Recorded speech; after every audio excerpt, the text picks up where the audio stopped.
We live in the most connected age in history, yet paradoxically, it is also the loneliest. Our cities are bustling. Our phones are constantly buzzing with notifications. But beneath the surface, many hearts feel empty. This wasn't always the human experience. Once, humanity lived in a different way, in villages where loneliness was virtually unknown. These were places where no one was invisible, where every individual felt seen and valued, and where belonging was as fundamental and natural as breathing itself.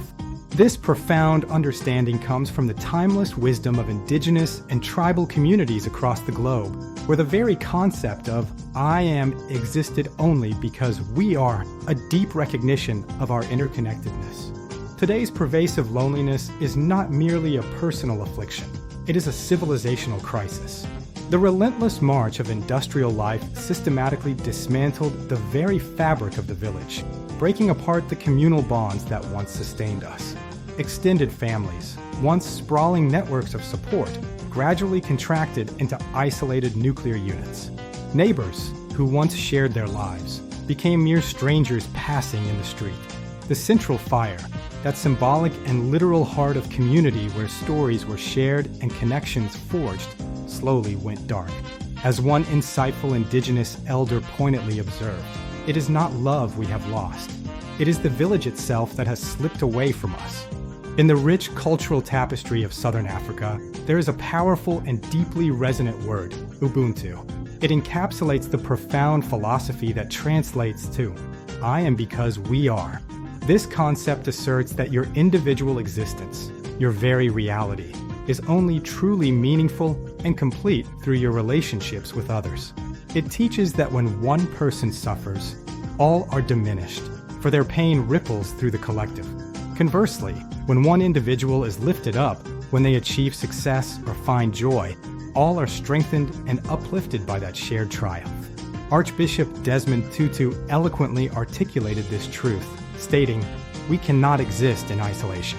Our humanity is inextricably bound together." Within the framework of Ubuntu, loneliness becomes an impossibility because identity itself is fundamentally communal, woven into the fabric of the collective. Among the Aboriginal and Torres Strait Islander peoples, the very idea of family extends far beyond the conventional Western definition. It is a vast, inclusive, and deeply interconnected network. A child, for instance, is not raised by just two parents, but has many mothers, many fathers, and a multitude of aunts and uncles, all playing active roles in their upbringing. This communal approach ensures that everyone helps raise every child, fostering a profound sense of shared responsibility and care. Consequently, no one ever faces hardship alone. Support is always readily available from this expansive family unit. Love, in this context, is not concentrated within a small circle, but is diffused throughout the entire community, and it is precisely this diffusion that constitutes its immense strength. Similarly, the Māori people carry this same spirit of collective belonging into their educational systems, where children learn together like one large, extended family.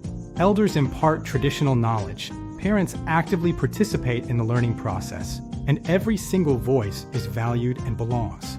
In these deeply communal worlds, loneliness finds no fertile soil in which to grow, as belonging is an inherent and constant state.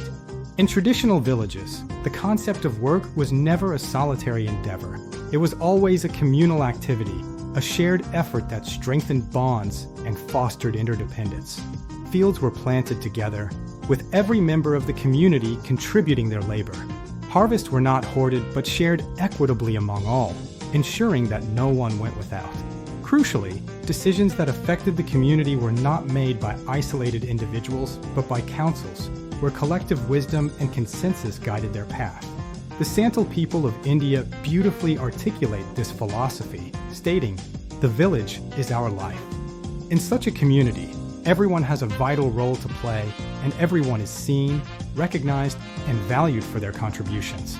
The very act of doing things together, whether it was growing food to sustain the community, building homes to shelter families, or gathering to tell stories that preserve their history and culture, became a powerful form of medicine for the soul, nurturing connection and purpose. Every thriving community, throughout human history, once revolved around a central fire, a sacred and vital place where people would gather, where songs were sung, and where stories and experiences were openly shared.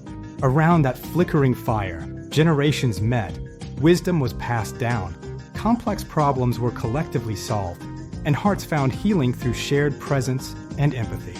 Today, however, our fires are often the cold, artificial glow of screens, each illuminating separate rooms, isolating us even as they promise connection. While these devices keep us informed and entertained, they often fail to truly connect us on a deeper human level. Perhaps what we truly need in this modern age is not another technological device, another screen to stare at, but rather another hearth, a physical and metaphorical gathering place where genuine human connection can be rekindled and nurtured. The profound wisdom embedded within indigenous cultures serves as a powerful reminder that no individual truly thrives in isolation. Community is not merely a luxury or an optional add-on to life. It is, in its most fundamental sense, a vital form of survival, essential for our well-being and flourishing. The true opposite of loneliness is not simply having company or being surrounded by people. It is the deep, inherent feeling of belonging. And this profound sense of belonging begins the very moment we internalize and remember the ancient truth: I am because we are. To delve deeper into these timeless insights and explore more reflections on ancient wisdom and the power of community, we invite you to subscribe to Echoes of the Earth. Join us as we rediscover the paths to a more connected and fulfilling existence.